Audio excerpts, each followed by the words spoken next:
ప్రార్థించే హృదయాల్ని మాకు దయచేయము నా తండ్రి. నిరీక్షణకి ఆధారము లేనప్పుడు మాకు నిరీక్షణ అయి ఉన్న దేవుడు మీరు ప్రభా. అయా నా తండ్రి, మిమ్మల్ని బట్టి నా తండ్రి మేము ఎంత స్తుతించినా నాయన ప్రభా మేము రుణస్థులమే నా తండ్రి. అయా సంఘమును నా తండ్రి ప్రభ ఒక్కసారి నాయన ప్రభ నాయన మీరు జ్ఞాపకం చేసుకోండి నాయన. అయా నా తండ్రి సంఘ సరిహద్దులు ఇంకొన్ని విశాలపరచుము నాయన. అయా నా తండ్రి మీరు ప్రేమించి ఇచ్చిన నాయన ప్రభ దైవజన్ని బట్టి వందనములయ్యా. అయా అన్నయ్య పరిచర్య నిమిత్తమైన తండ్రి ప్రభ ఎంతో దూరం వెళుతుండగా నా తండ్రి అన్నయ్యకి నాయన వారి కుటుంబానికి మీ కాపుదల మీ భద్రత దయచేయము నా తండ్రి. అయా మీ వాక్యమును నా తండ్రి విత్తుతున్నప్పుడు నా తండ్రి అన్నయ్యని మీ సిలువుచాటును మరుగుపరుచుకున్న నా తండ్రి 7 అంతల ఆత్మశక్తితో అన్నయ్యని నిలిపి ఉంచము నా తండ్రి. అలాగే నా తండ్రి నాయన ప్రభ సంఘముకు నా తండ్రి కావలసిన ప్రతి ఒక్క అవసరతలో అక్రతలో నా తండ్రి తండ్రివై నాయన ప్రభ శిరస్సై నాయన ప్రభ మీరే ఉండి మమ్మల్ని అందరినీ నాయన ప్రభ ఈ ఆత్మీయ ప్రయాణంలో కడవరకు నా తండ్రి మీతో కూడా నడిపించమని యేసయ్య పరిశుద్ధ నామములు అడిగి వేడుకుంటున్నాను మా పరమ తండ్రి. ఆమేన్.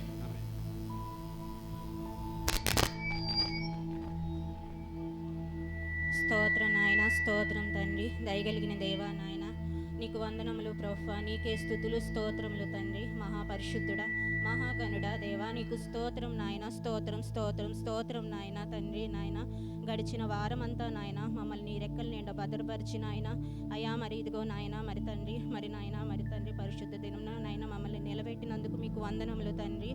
దేవా నాయన ప్రభువా నీకు స్తోత్రం తండ్రి, నీకు స్తోత్రం నాయన. మరి ప్రభువా నాయన అయ్యా నీ వాక్యం చేత నాయన మమ్మల్ని నాయన స్థిరపరచండి తండ్రి, సరిచేయండి తండ్రి. దేవా నాయన అయ్యా మా తండ్రి నాయన మా హృదయాలను నాయన పరిశుద్ధపరచండి తండ్రి. దేవా నాయన అయ్యా నీకు స్తోత్రం నాయన, నీకు స్తోత్రం తండ్రి. నాయన అయ్యా ప్రభువా నాయన నీ వాక్యము నాయన ఇదిగో నాయన మరి తండ్రి మాకు నాయన విద్దుచుండగా తండ్రి మా హృదయాల్లో నాయన మరి ప్రభువా ఫలించినట్లు నాయన సహాయం చేయండి తండ్రి. అయ్యా మరి తండ్రి నీకు స్తోత్రాలు తండ్రి, నీకు వందనములు ప్రభువా నాయన. అయ్యా మరి తండ్రి నాయన నీ కార్యము చేత మమ్మల్ని నాయన సంతోషపరచుచున్నావు నాయన. మరి తండ్రి ఆ వాక్యం ద్వారా మాతో మాట్లాడావు నాయన. మీ చేతి పనులో బట్టి నాయన మేము ఉత్సహించుచున్నాం నాయన. దేవా నాయన అవును ప్రభువా నాయన తండ్రి. అయ్యా మరి ప్రభువా మరి తండ్రి మీరే లేకపోతే నాయన మరి తండ్రి మరి ప్రభువా అయ్యా మేము ఏమైపోయి ఉండేవాళ్ళమో తెలియదు ప్రభువా నాయన. దేవా నీకు స్తోత్రములు తండ్రి, స్తోత్రములు నాయన తండ్రి. నాయన ఈ లోకంలో ఎంతో మంది నాయన రక్షణ లేక నాయన నశించిపోతున్నారు తండ్రి. అయ్యా మరి తండ్రి ఎన్నిక లేని మమ్మల్ని ప్రభువా మరి తండ్రి నీ కృప చేత మమ్మల్ని రక్షించావు తండ్రి. దేవా నీకు స్తోత్రములు నాయన. ఇది మా వలన కలిగినది కాదు కానీ ఇది మరి మీరు ఇచ్చిన వరమే అంటున్నారు ప్రభువా. నీకు స్తోత్రాలు తండ్రి నాయన. దేవా నీకు స్తోత్రములు నాయన. మరి దినం నాయన మరి ప్రభువా అయ్యా నీ దైవజన్ని నాయన సిలువచాటున మరుగుపరిచి మీరు మాతో మాట్లాడండి నాయన. అయ్యా మరి ప్రభువా నాయన మరి నాయన మందిరము చుట్టూ నాయన మరి ప్రభువా నీ ఆత్మ సంచారం దయచే నాయన. అయ్యా ప్రభువా నాయన నీ వాక్యాన్ని నాయన మేము వినుచుండగా తండ్రి నాయన మాలో నాయన నిర్లక్ష్యం లేకుండా తండ్రి నాయన నిద్రమత్తు లేకుండా నాయన మరి తండ్రి భయభక్తులతో నీ వాక్యాన్ని వినటానికి సహాయం చేయండి తండ్రి. అయ్యా ప్రభువా ఇంకా రానయ్య ఉన్న బిడ్డలను నాయన త్వరపెట్టి నడిపించండి తండ్రి. అయ్యా మరి నాయన జరగబోయే ఆరాధన అంతట్లో కూడా నాయన ప్రభువా మీరే ఉండి నాయన అయ్యా మరి తండ్రి మీరే మహిమ పొందమని యేసు నామమున అడిగి వేడుకొంచున్నాం తండ్రి.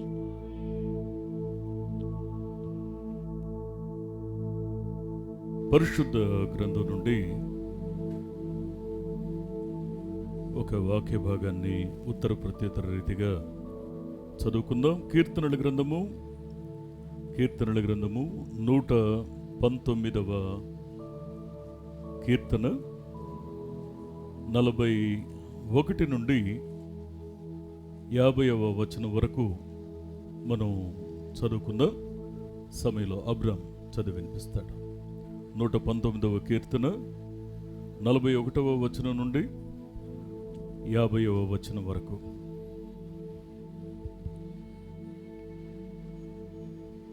యెహోవా నీ కనికరములు నా యొద్దకు రానిమ్ము, నీ మాట చొప్పున నీ రక్షణ రానిమ్ము.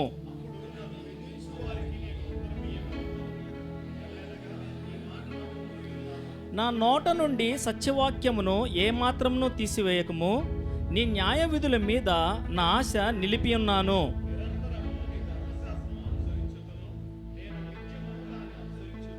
నేను నీ ఉపదేశములను వెతుకువాడను, నిర్బంధము లేక నడుచుకొందును.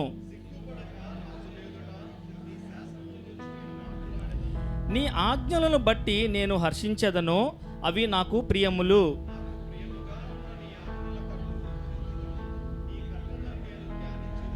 నీ సేవకునికి దయచేయబడిన మాట జ్ఞాపకము చేసుకొనుము, దాని వలన నీవు నాకు నిరీక్షణ పుట్టించి ఉన్నావు.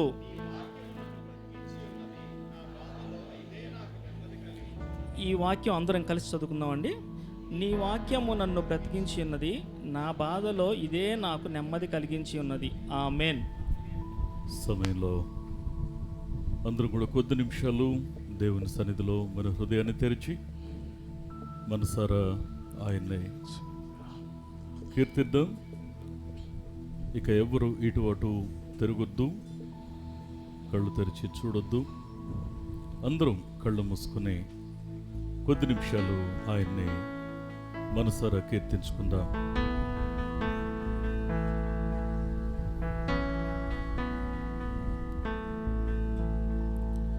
ఈ సమయంలో కొద్దిసేపు మన చేతుల పైకెత్తి దేవుని ఆరాధిద్దామా. దేవా నీకే స్తుతులు స్తుతులు స్తుతులు స్తుతులు స్తుతులు స్తోత్రం స్తోత్రం స్తోత్రం దేవా. మా స్తుతుల పైన ఆసీనుడు అయిన దేవా నీకే స్తోత్రం. మా ప్రార్థనలు ఆలకించు దేవా నీకే స్తోత్రం. మా మొరలను వినే దేవా నీకే స్తోత్రం.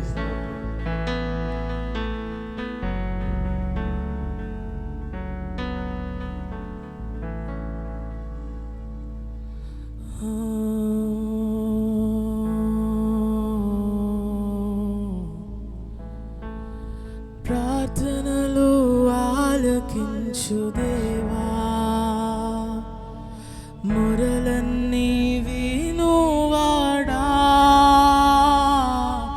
నా పక్షమున పోరాడే దేవా, ధ్వజమై నడుపువాడా. నాతో కలిసి పాడతారా? ప్రార్థనలు ఆలకించు దేవా, మొరలన్నీ వినువాడా, నా పక్షమున పోరాడే దేవా, జయమిచ్చి నడుపువాడా. మరలా పాడదామా? ప్రార్థనలు ఆలకించు దేవా,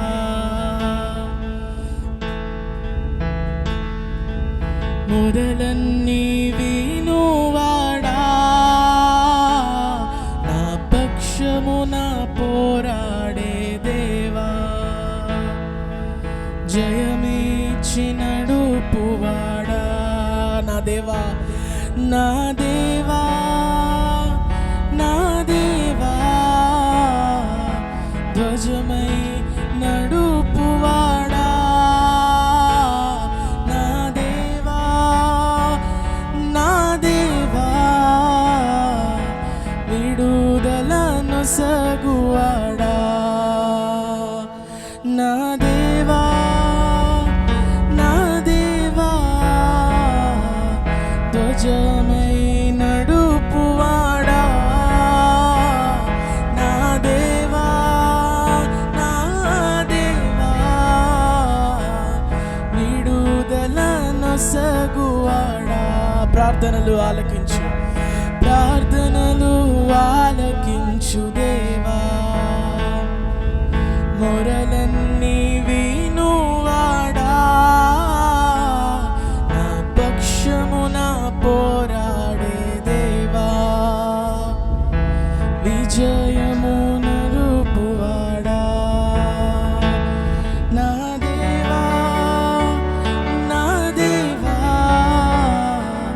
జయమిచ్చి నడుపువాడా, నా దేవా నా దేవా, విడుదల నొసగువాడా, నా దేవా నా దేవా, దయమై నడుపువాడా,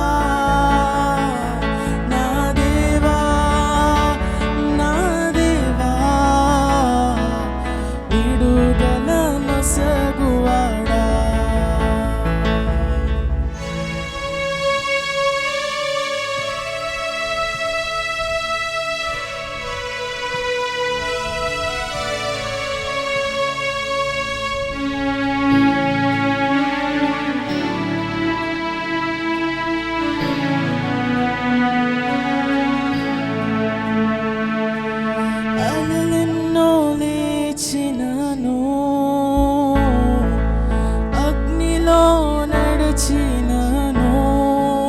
పాడదాము.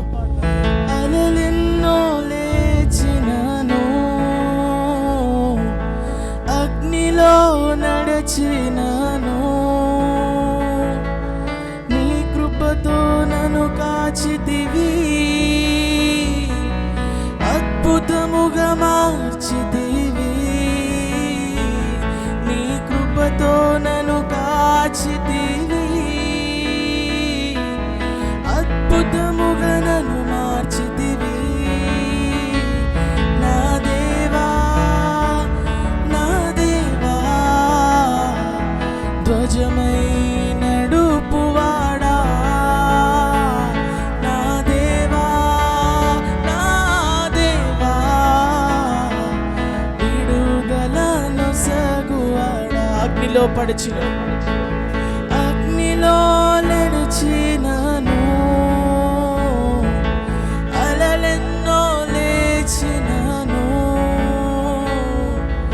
అగ్నిలో నడిచినను, అలలెన్నో లేచినను. ఆయన కృప, నీ కృపతో నన్ను కాచితివి, అద్భుతముగా మార్చితివి, నీ కృపతో నన్ను కాచితివి, అద్భుతముగా మార్చితివి. యేసయ్యా, నా దేవా, నా దేవా, ధ్వజమై నడుపువాడా, నా దేవా, నా దేవా, విడుదలను సగువా. చేతుల పైకెత్తి యేసయ్యా, నా దేవా, నా దేవా, ధ్వజమై నడుపువాడా, నా దేవా, నా దేవా, విడుదలను సగువాడా, విడుదలను సగువాడా, విడుదలను సగువాడా.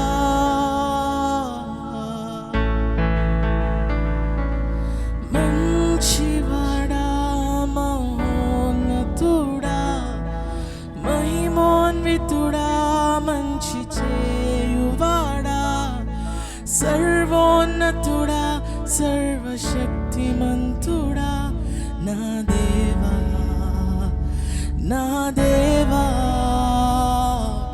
మంచివాడా, మహోన్నతుడా, సర్వోన్నతుడా, సర్వశక్తిమంతుడా, మహిమాన్వితుడా, మంచి చేయువాడా, నా దేవా, నా దేవా. అందరం కలిసి మంచివాడా, మంచివాడా, మహోన్నతుడా, మహిమాన్వితుడా, మంచి చేయువాడా, సర్వోన్నతుడా, సర్వశక్తిమంతుడా, నా దేవా, నా దేవా, మంచివాడా, మహోన్నతుడా, మహిమాన్వితుడా, మంచి చేయువాడా, సర్వోన్నతుడా, సర్వశక్తిమంతుడా, నా దేవా, నా దేవా. మంచివాడా, మంచివాడా, మహోన్నతుడా, మహిమాన్వితుడా, మంచి చేయువాడా, సర్వోన్నతుడా, సర్వశక్తిమంతుడా, నా దేవా, నా దేవా, నా దేవా,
ఇదిగో ఆయన ప్రతి ప్రార్థన ఆలకించేవాడై ఉన్నాడు. నమ్మిన వారు ఉంటే బిగ్గరగా చప్పట్లు కొడుతూ ఆయన స్తుతిద్దామా?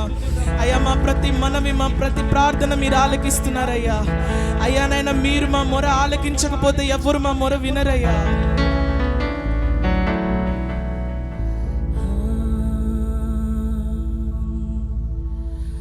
ప్రార్థనలు ఆలకించు దేవా,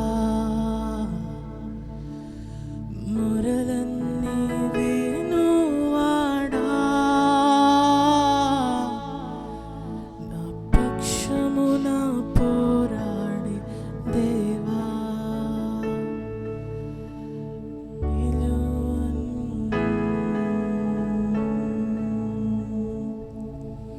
ప్రార్థనలు ఆలకించు దేవా, మొరలన్నీ వినువాడా, నా పక్షమున పోరాడే దేవా,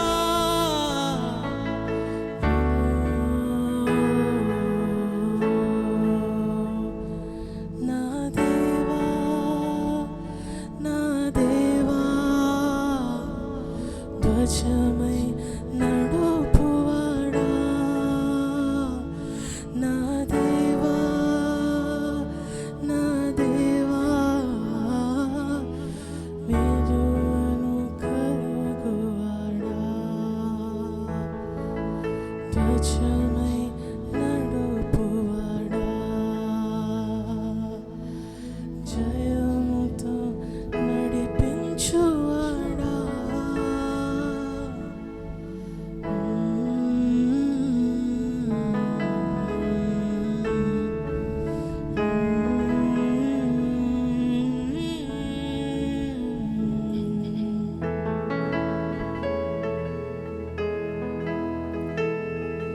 ఎస్, ఆయన మన ప్రార్థన ఆలకించేవాడు. ఆయన మన మొరలను ఆలకించే దేవుడు. దేవా, నీవు మా మొరలను ఆలకించకపోతే మాకు దిక్కెవరు ప్రభువా? ఆశ కలిగి నీ పాదాల దగ్గరికి వస్తున్నాం అయ్యా. మా మొర వింటానని చెప్పిన నీ పాదాల దగ్గరికి వస్తున్నాం మా ప్రభువా. ఒకసారి మనం అందరం కూడా ప్రార్థన చేసుకుందాం. మొరలను ఆలకించగలిగిన నమ్మదగిన దేవుని ఎదుట మన హృదయాన్ని కుమ్మరించి మనం ప్రార్థన చేద్దాం. ఈ సమయంలో దేవుని యొక్క వాక్యం నిమిత్తమై అనిల్ ప్రార్థన చేస్తాడు.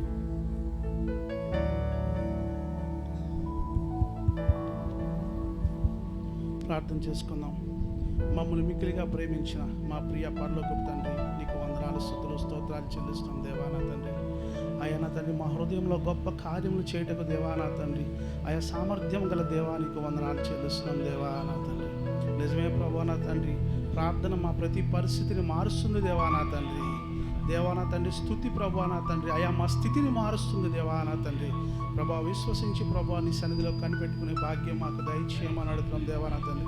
అయా ఆ దినం ప్రభా నా తండ్రి, ఇశ్రాయేలు ప్రజలు ప్రభా నా తండ్రి, అయా ఎరుకో పట్టణం చుట్టూ ప్రభా నీ నామాన్ని స్తుతించినప్పుడు దేవా నా తండ్రి, ఎరుకో గోడలు ప్రభా కూల్చిన దేవా నీకు వందనాలు చెల్లిస్తున్నాం దేవా నా తండ్రి.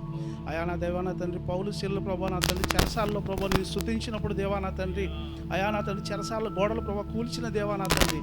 ఆ దినమైతే వాళ్ళు ఏ దేవుని కలిగి ఉన్నారో ప్రభా, అదే దేవుని ఈ దినం మేము కలిగి ఉన్నాం దేవా. అందుని బట్టి నీకు వందనాలు చెల్లిస్తున్నాం దేవా నా తండ్రి. దేవా నా తండ్రి, ఒక్కసారి మమ్మల్ని జ్ఞాపకం చేసుకోమని అడుగుతాం. దేవుళ్ళలో యెహోవాయే దేవుడని ప్రభా నా తండ్రి మేము విశ్వసించలాగా సహాయం చేయమని అడుగుతున్నాం దేవా నా తండ్రి.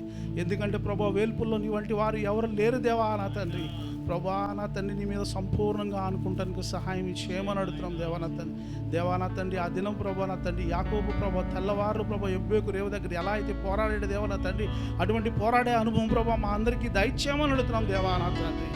దేవా నా తండ్రి, అయా ఎబ్బేజు సరిహద్దులు ఎలా అయితే ప్రభా విశాలపరిచారో ప్రభా నా తండ్రి, అట్టి ప్రార్థన మాకు దయచేయమని అడుగుతున్నాం దేవా నా తండ్రి. అయా యెహోషువ ప్రార్థన చేసినప్పుడు ప్రభా సూర్యచంద్ర నక్షత్రాలు ప్రభా ఎలా అయితే ఆపేరో ప్రభా, అట్టి పౌరుషం గల ప్రార్థన మాకు దయచేయమని అడుగుతున్నాం దేవా నా తండ్రి. దేవా నా తండ్రి, సంపూర్ణంగా నీ మీద ఆనుకుని ప్రభా నా తండ్రి, అయా మీరే మా దేవుడు అని చెప్పి విశ్వసించే ప్రభా, అయా అట్టి మనసు బాధ్యత భాగ్యం మాకు దయచేయమని ఈ దిన ప్రభా నీ దాసు నిలబెట్టుకుని ప్రభా మాట్లాడే ప్రతి మాట ప్రభా నా తండ్రి మా హృదయంతో పట్టుదలతో పట్టుకుని అయా ఈ వారం అంతా కూడా ప్రభా మాటను ప్రభా మేము ధ్యానించడానికి సహాయం చేసి దీవించి ఆశీర్వదించుకొని యేసుక్రీస్తు నామమున వేడుకుంటున్నాం తండ్రి. ఆమేన్, ఆమేన్. దయతో కూర్చుందాం.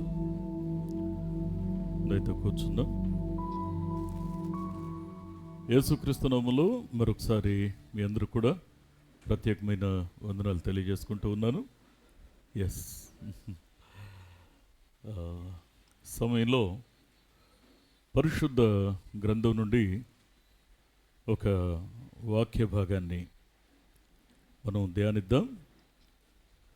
మొదటి రాజుల గ్రంథము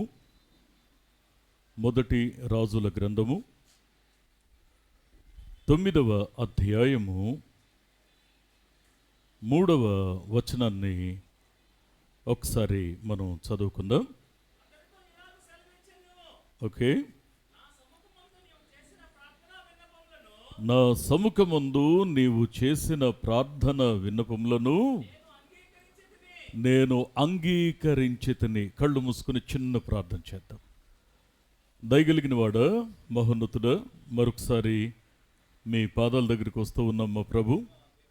నీ వాక్యాన్ని మేము కలిసి ధ్యానించడానికి మీరు దీవించి మాకు అనుగ్రహించిన ఈ వాక్య భాగానికై మీకు స్తోత్రాలు చెల్లిస్తూ ఉన్నాం మా ప్రభు. అయ్యా, సహాయం చేయండి. మీరు మాతో మాట్లాడితే మేము బ్రతుకుతాం ప్రభువా. అయ్యా, మేము ఫలించాలన్నా చెల్లించాలన్నా నీ మాట అయ్యా తను మమ్మల్ని బ్రతికిస్తుంది. మా బాధలలో అదే మాకు నెమ్మదినిస్తుందని నీ వాక్యం ద్వారా సెలవిచ్చినందుకు నీకు స్తోత్రాలు. సహాయం చేయండి. మరొకసారి నా తండ్రి, నీ మాటను ధ్యానిస్తూ ఉండగా వినగలిగే చెవులను, గ్రహించే మనస్సును మాకు దయచేయండి. నీ మాటలు వివరించడానికి నేను తగిన వాడిని కాదు. నా జ్ఞానం చాలదు. నన్ను మీ సిలువ చాటును మరుగుపరుచుకొని మీరే మాతోను మాట్లాడి మీ నామానికి మహిమ తెచ్చుకొనమని దీవించమని యేసునామంలో ప్రార్థిస్తున్నాం మా పరమ తండ్రి. Amen, amen. దేవుని వాక్యాన్ని మనం జాగ్రత్తగా అర్థం చేసుకునేటువంటి ప్రయత్నాన్ని మనం చేస్తే ఇక్కడ ఒక అమూల్యమైనటువంటి మాటని ఇక్కడ వెల్లడి చేస్తూ ఉన్నాడు. దేవుడు ఒక రకంగా చెప్పాలంటే ఒక అష్యూరెన్స్ ఇస్తూ ఉన్నాడు, ఒక వాగ్దానం చేస్తూ ఉన్నాడు. ఏంటది అంటే, మళ్ళీ ఆ మాటను మనం చదివినట్లయితే, అతనితో ఇలాగ సెలవిచ్చెను, నా సముఖమందు నీవు చేసిన ప్రార్థన విన్నపములను నేను అంగీకరించితిని. నా నామమును అక్కడ సదాకాలము ఉంచుటకు నీవు కట్టించిన ఈ మందిరమును పరిశుద్ధపరిచి ఉన్నాను. చూడండి, ఇక్కడ దేవుని వాక్యాన్ని మనం జాగ్రత్తగా అర్థం చేసుకుంటే ఇక్కడ 2 భాగాలను మనం చూస్తున్నాం. మొదటి మాట ఏంటంటే, నువ్వు నా సముఖమందు చేసే ప్రార్థన మనవులను నేను అంగీకరిస్తున్నాను. తర్వాత ఎక్కడైతే నా మందిరం అంటే, సహజంగా యెరూషలేము మందిరాన్ని మనం మందిరం అని పిలిచాం. ఇప్పుడు మనం కూడుకుంటున్నటువంటి ఈ మందిరాన్ని మనం మందిరం అని పిలిచాం. పౌలు భక్తుడు అంటాడు, క్రీస్తు నీ హృదయంలో నిలవ ఉంటున్నాడు. నీ హృదయం అనేటువంటి మందిరం కూడా ఇక్కడ ప్రస్తావనకు రావాలి. ఇప్పుడు హృదయం అనేటువంటి మందిరం ఎట్లా ఉండాలంటే, అది పరిశుద్ధపరచబడాలి. చదవండి మళ్ళీ ఒకసారి ఆ మాటని, మళ్ళీ మొదటి నుంచి చదవండి. నా సముఖమందు నీవు చేసిన ప్రార్థన విన్నపములను నేను అంగీకరించాను. చూడండి, మీ ప్రార్థన, మీ మనవి, మీ యొక్క విజ్ఞాపన, మీ విన్నపం అది అంగీకరించబడుతుంది. ఇది మొదటి విషయం. తర్వాత, నా నామమును అక్కడ సదాకాలము ఉంచుటకు నీవు కట్టించిన ఈ మందిరాన్ని నేను పరిశుద్ధపరిచాను. అంటే ఎఫెసీ పత్రిక 2వ అధ్యాయము 22వ వచనాన్ని కూడా ఒక్కసారి మనం చదువుకొని మళ్ళీ మనం ఇక్కడికి వద్దాం. ఆయనలో మీరు కూడా ఆత్మ మూలముగా దేవునికి నివాస స్థలముగా కట్టబడుచున్నారు. జాగ్రత్తగా చదవండి మళ్ళీ ఆ మాటని. ఆయనతో మీరు కూడా ఆత్మ మూలముగా దేవునికి నివాస స్థలమై ఉండడానికి మీరు కట్టబడుచున్నారు. ఆత్మ చెప్పుచున్న మాట చెవిగలవాడు వినుగాక. ఇప్పుడు దేవునికి నివాస స్థలంగా ఉండే మందిరం మన మనస్సు. మనం కట్టబడుతున్నాం.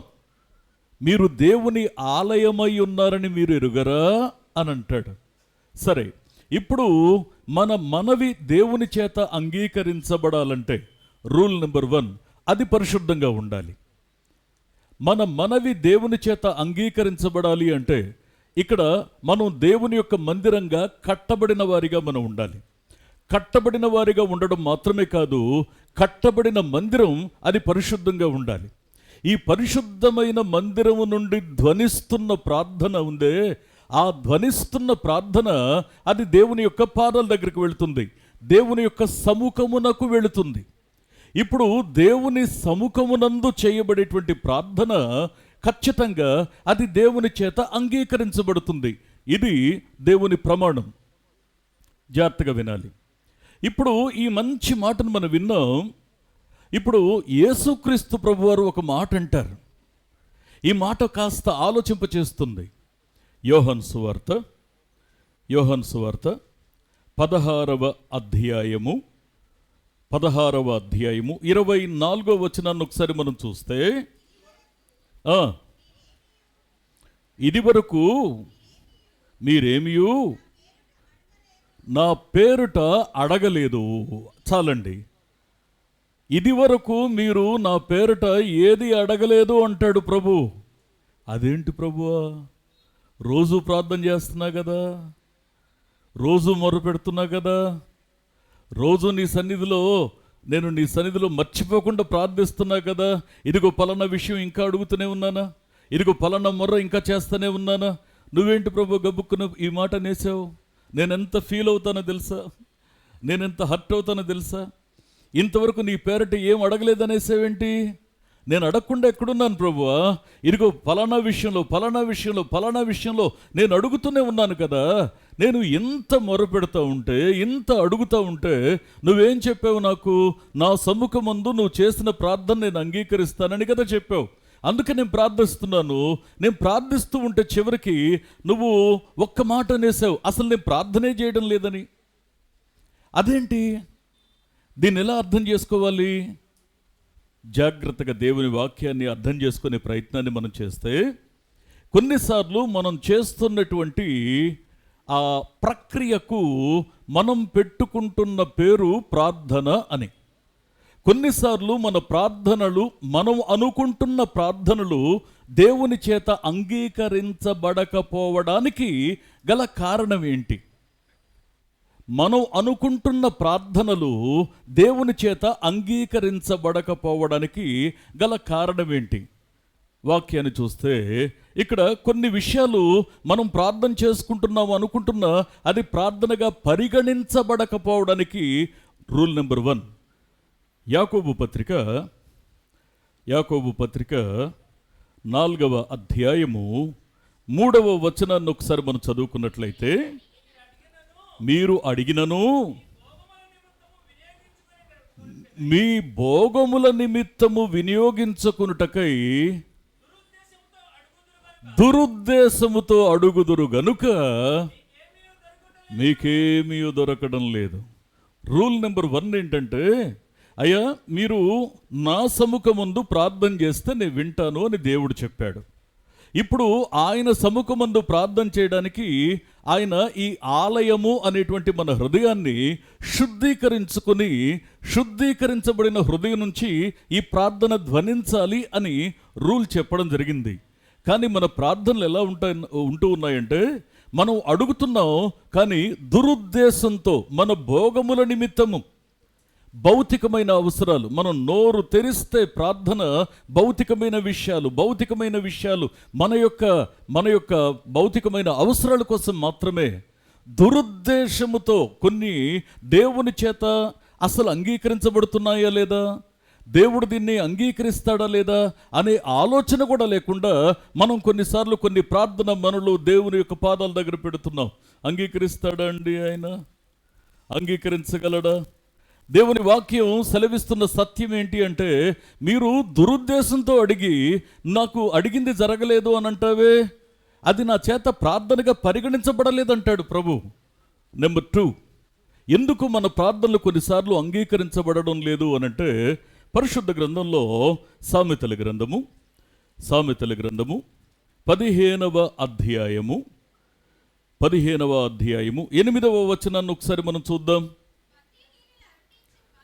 భక్తిహీనులు అర్పించు బలులు యెహోవాకు హేయములు, ఆత్మ చెప్పుచున్న మాట చెవిగలవాడు వినుగాక. దేవుని యొక్క వాక్యం సెలవిస్తూ ఉన్నటువంటి సత్యం ఏంటో తెలుసా అండి? భక్తి హీనముగా ఉన్న స్థితి అంటే భక్తి ఉందనా లేదనా? ఉందండి, ఉంది. కానీ ఎలా ఉందంటే చెప్పుకోవడానికి సిగ్గుపడేలా హీన దశలో ఉంది. అందుకే కొన్నిసార్లు భక్తి హీనత నీ యొక్క ప్రార్థన దేవుని యొక్క సన్నిధిలో అంగీకరించబడడానికి తగిన అర్పణను పుట్టించదు. దేవుని యొక్క సన్నిధిలో నీ ప్రార్థన, నీ మనవి దేవుడు అంగీకరించాలంటే నీ ప్రార్థన ఎట్లా ఉండాలో తెలుసా? కొన్నిసార్లు దురుద్దేశంతో అడుగుతున్నాం, కొన్నిసార్లు భోగముల నిమిత్తం అడుగుతున్నాం, విలాసవంతమైన విషయాల కోసం అడుగుతున్నాం. కొన్నిసార్లు ఇక్కడ వాక్యాన్ని మనం జాగ్రత్తగా అర్థం చేసుకుంటే భక్తిహీన దశలో దేవుణ్ణి అడుగుతున్నాం. మళ్ళీ మనం ఏం చేస్తున్నామంటే భక్తిహీన దశలో అడగడమే కాకుండా దేవుడు నా ప్రార్థన వినడం లేదు, దేవుడు నా అని మనం ప్రచారం చేస్తున్నాం. దేవుని మీదే చెడుగా మనం ప్రచారం చేస్తున్నాం. 2 తప్పులు చేస్తున్నాం మనం ఇక్కడ. ఒకటి భక్తిహీనత, రెండవది దేవుడు నా ప్రార్థన అంగీకరించడం లేదని అనేకులకు చెప్పుకోవడం. దేవుణ్ణి తప్పుడస్తున్న చేయగలమా? వాక్యం సెలవిస్తున్న సత్యం ఏంటి అనంటే, ఇక్కడ మన ప్రార్థన లేదా మనం అనుకుంటున్న ప్రార్థన కొన్నిసార్లు దేవుని చేత అంగీకరించబడకపోవడానికి ఒకటి రూల్ నెంబర్ 1 ఏంటి అంటే దురుద్దేశంతో అడుగుతున్నాం. రెండవది ఏంటి అంటే భక్తిహీనతలో ఉండి అడుగుతున్నాం. మూడవది ఏంటి అంటే ఎందుకు మన ప్రార్థన దేవుని చేత అంగీకరించబడడం లేదు? కీర్తనల గ్రంథం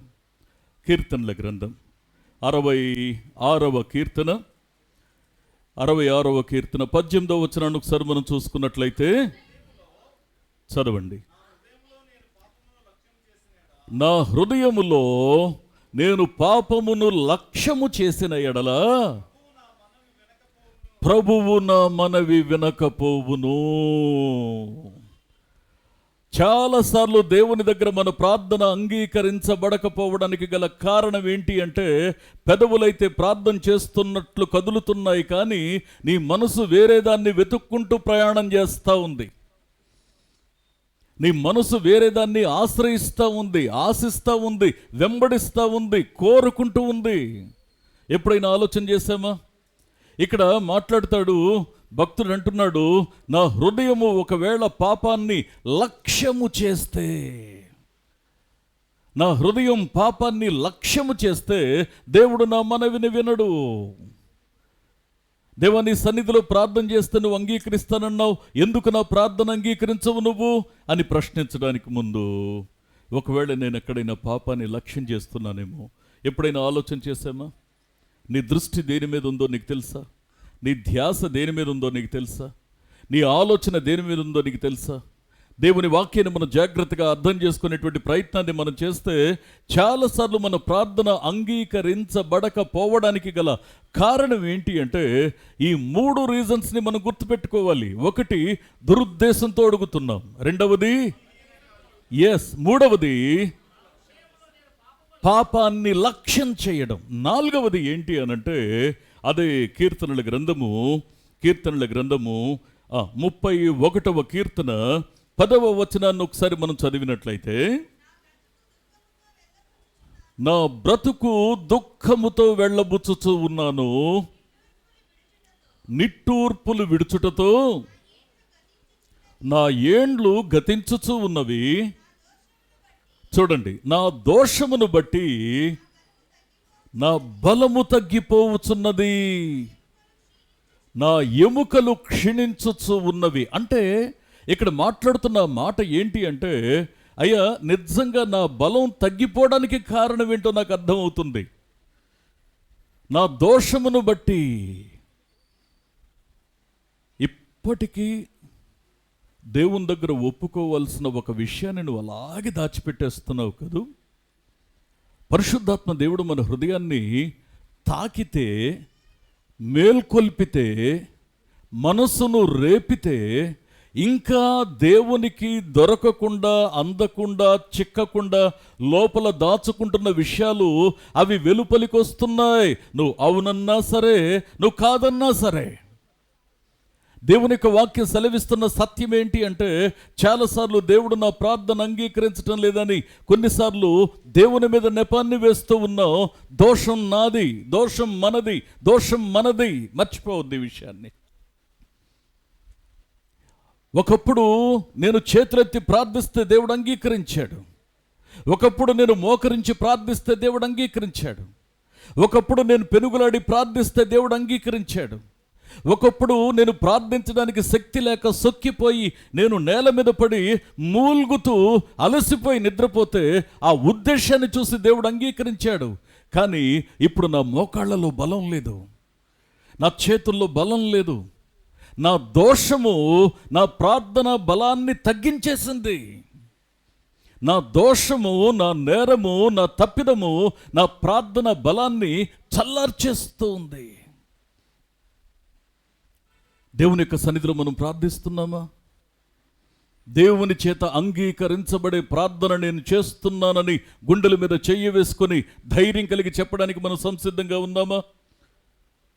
వాక్యం ఏం చెప్తా ఉందంటే, అయ్యా నా సముఖమందు నువ్వు చేసే ప్రార్థన నేను అంగీకరిస్తున్నాను, ఖచ్చితంగా నేను అంగీకరిస్తాను. అయితే వాక్యం సెలవిస్తూ ఉన్నటువంటి సత్యం ఏంటి అంటే, అయ్యా నేను ఎక్కడైతే నా కనుదృష్టి నిలుపుతానని చెప్పానో, ఎక్కడైతే నా సన్నిధిని ఉంచుతానని చెప్పానో ఆ మందిరం అది పరిశుద్ధంగా ఉండాలి. అది పరిశుద్ధంగా లేకుండా నువ్వు ఎంతసేపు గనగన గనగనగన నువ్వు మోగినా కానీ అది ప్రార్థనగా ఎలా పరిగణించబడుతుంది? దేవుని ప్రమాణమేమో ఉన్నతంగా ఉంది, మరియు మన యొక్క జీవితాలలో దానికి తగినంత ఆశీర్వాదకరమైనటువంటి ప్రార్థన మన బ్రతుకు నుండి వెలువడకపోతే ఎట్లా? పరిశుద్ధ గ్రంథం సెలవిస్తూ ఉన్నటువంటి సత్యం ఏంటి అనంటే, జాగ్రత్తగా దేవుని వాక్యాన్ని మనం చూస్తే ఇక్కడ ఒక సంతృప్తికరమైనటువంటి మాట ఇక్కడ భక్తుడైనటువంటి శిష్యుడైన యోహాను ఈ విధంగా రాస్తాడు. మొదటి యోహాను పత్రిక 3వ అధ్యాయము 21, 22 వచనాలు ఒక్కసారి మనం జాగ్రత్తగా అర్థం చేసుకునే ప్రయత్నం చేస్తే, ప్రియులారా, మన హృదయము మన యందు దోషారోపణ చెయ్యని ఎడల దేవుని ఎదుట ధైర్యము కలవారమగుదుము. చప్పట్లు కొడుతూ దేవుని మహింపరుద్దాము ఒకసారి. ఈ మొదటి యోహాను పత్రిక 3వ అధ్యాయము 21, 22 వచనాల్లో ప్రారంభంలోనే ఏమంటాడంటే, నీ హృదయం నీ మీద దోషారోపణ చేయకుండా చూసుకో, లేకపోతే నువ్వు ధైర్యం కలిగి ప్రార్థన చేయలేవు దేవుని సన్నిధిలో. మన మీద తీర్పరులు ఉండరండి. మనలను మనం కరెక్ట్ చేసుకోవడానికి మనస్సాక్షించాడు దేవుడు. మన యొక్క అంతరంగం, మన యొక్క మనస్సాక్షి మన పైన నేరారోపణ చేస్తే దేవుని ప్రార్థిద్దామని వస్తాం. ఆ ప్రార్థన కూడా ఏదో పైన 4 మాటలు రెగ్యులర్గా ప్రార్థన చేస్తాను చూస్తారా? దేవా నా ఆహారాన్ని దీవించు, నా కుటుంబాన్ని దీవించు, నా పిల్లల్ని దీవించు, నేను చేస్తున్న పనిని దీవించు. అయ్యా చాలులే ప్రభువా, వందనాలయ్యా, అంతే ప్రార్థన. అంతరంగాన్ని పరిశీలించుకొని పెనుగులాడే ప్రార్థన ఎప్పుడు వస్తుందంటే, దేవుని ఎదుట నీ మనసు దోషారోపణ చెయ్యనప్పుడు. ఒకవేళ నువ్వు దేవునితో సమాధాన పడాలి అని అనుకుంటే ఖచ్చితంగా నేను ఏం చేస్తావంటే, దేవుని ఎదుట నీ మనస్సాక్షి నీ మీద నేరారోపణ చేస్తే, దేవా చెప్పు నేనేం చేయాలో, నేను ఎలా నడవాలో నాకు నేర్పు, నా తప్పిదాన్ని నాకు తెలియచేయి, నేను ఒప్పుకుంటాను, నన్ను సరిచేయి, నేను నీ సన్నిధిలో సరిదిద్దుకోవడానికి నాకు సహాయం చేయి. ప్రార్థిస్తాం. అందుకే దేవుని యొక్క వాక్యాన్ని మనం జాగ్రత్తగా అర్థం చేసుకునేటువంటి ప్రయత్నాన్ని మనం చేస్తే, అయ్యా దేవుని యొక్క సన్నిధిలో ప్రార్థించడం అనంటే ఎందుకు మన ప్రార్థన అంగీకరించబడడం లేదో మనం ఇక్కడ చూస్తున్నాం. నెంబర్ 1, దురుద్దేశంతో అడుగుతున్నాం. నెంబర్ 2, భక్తిహీనంగా అడుగుతున్నాం. నెంబర్ 3, పాపాన్ని లక్ష్య పెడుతున్నాం. నెంబర్ 4, మన దోషమును బట్టి మన ప్రార్థన బలం తగ్గిపోతుంది. నెంబర్ 5, ఇప్పుడు చెప్పుకున్నటువంటి మాట, మన మనస్సాక్షి మనపైన దోషారోపణ చేసే పరిస్థితుల్లో మనం రాజీపడి బ్రతికేస్తున్నాం. ఆత్మీయ జీవితం యొక్క విలువ తెలిసిన వాడు ఏం చేస్తాడంటే, భౌతికంగా ఎన్ని కష్ట సుఖాలున్నా సరే వాటికి ప్రాధాన్యతనివ్వడు. కష్టమే ఉన్నా సరే, సుఖమే ఉన్నా సరే, వైభవమే ఉన్నా సరే, పేదరికమే ఉన్నా సరే వాటికంత ప్రాధాన్యతనివ్వడు. వాటిని ఫేస్ చేయడానికి ఏదో ప్లాన్ చేసుకుంటాడు. కానీ వాటన్నిటికి మించి ఆధ్యాత్మిక జీవితానికి ముఖ్యత్వాన్ని ఇస్తాడు. ఎందుకు అంటే తన ప్రార్థన దేవుని చేత అంగీకరించబడాలని. ప్రియ స్నేహితులరా, జాగ్రత్తగా దేవుని వాక్యాన్ని అర్థం చేసుకునే ప్రయత్నాన్ని మనం చేస్తే, మూలవాక్యాన్ని మనం చూసాం. నీవు నా సముఖమందు చేసే ప్రార్థన విన్నపములను నేను మరైతే యేసు ప్రభు చెప్పినటువంటి ఈ మాటలో యోహను సువార్త 16వ అధ్యాయము 24వ వచనంలో 2 విషయాలున్నాయి. మొదటి విషయం ఏంటంటే, అసలు నువ్వు నా సన్నిధిలో ఏం అడగట్లేదయ్యా అని అన్నాడు. ఇప్పుడు 2వ మాట చెప్తున్నాడు. చదవండి అదే మాటని. మీ సంతోషము పరిపూర్ణమగునట్లు అడగండి, మీకు దొరుకుతుంది. ఆత్మ చెప్పుచున్న మాట చెవిగలవాడు వినుగాక. ఇప్పుడు ఇందాకేమన్నాడంటే, మీరు అసలు నన్ను ఏం అడగడం లేదు అని ఎందుకన్నాడు? ఇక్కడ ఒక 5 విషయాలు మనం చూసాం. మనం ప్రార్థిస్తున్నాం, అడుగుతున్నాం అని మనం అనుకుంటున్నాం, కానీ వాస్తవంగా దేవుని యొక్క పరిగణిలో మనం అడిగినట్లు కాదవి.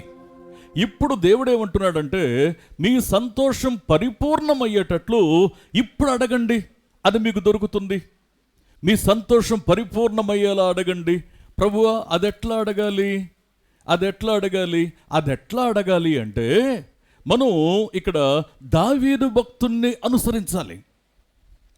దావీదు భక్తుడు తన జీవితం అండి అనుభవించి చెప్పాడు, ఆచరించి చెప్పాడు, ఆలోచించి చెప్పాడు, దేవుని వాక్యాన్ని గుండెల్లో దాచుకొని చెప్పాడు.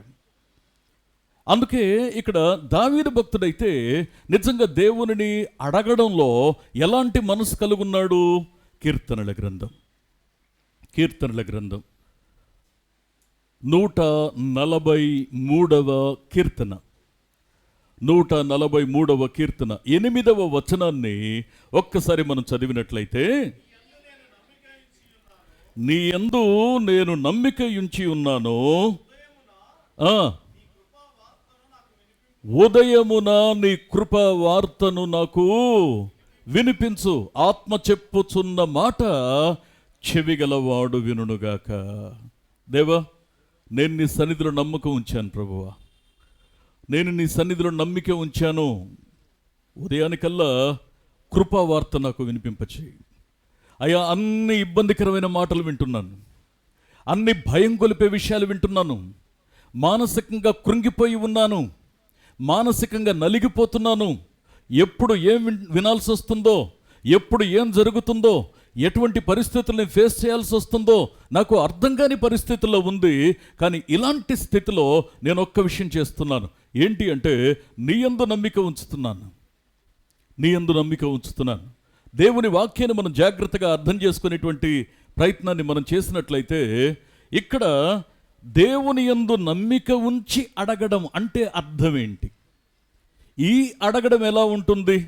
ఎలా అడగకూడదో మనం తెలుసుకున్నాం. ఇప్పుడు ఎలా అడగాలో ఒక్కసారి మనం పరిశీలన చేస్తే, నెంబర్ వన్ ఇక్కడ మార్కు సువార్త 11వ అధ్యాయము 24వ వచనాన్ని ఒక్కసారి మనం చూసినట్లయితే, అందుచేత ప్రార్థన చేయునప్పుడు మీరు అడుగుచున్న వాటినెల్లను పొందియున్నాము అని నమ్ముడి. ఆత్మ చెప్పుచున్న మాట చెవిగలవాడు వినుగాక. అంటే నీ ప్రార్థనలో సంశయం ఉండకూడదు.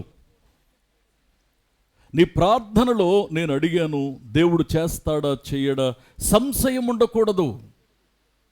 మీరు ప్రార్థిస్తున్నప్పుడు, అడుగుతున్నప్పుడు అడిగిన వాటినెల్లా పొందియున్నాము అని నమ్మాలి.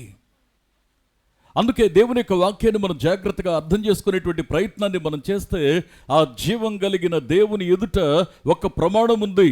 ఆయన సముఖమందు నువ్వు చేసే ప్రార్థన అది అంగీకరించబడుతుంది. అంగీకరించబడాలంటే నువ్వు ప్రార్థించిన సమయంలో నీ మనసులో సంశయం లేకుండా చూసుకో.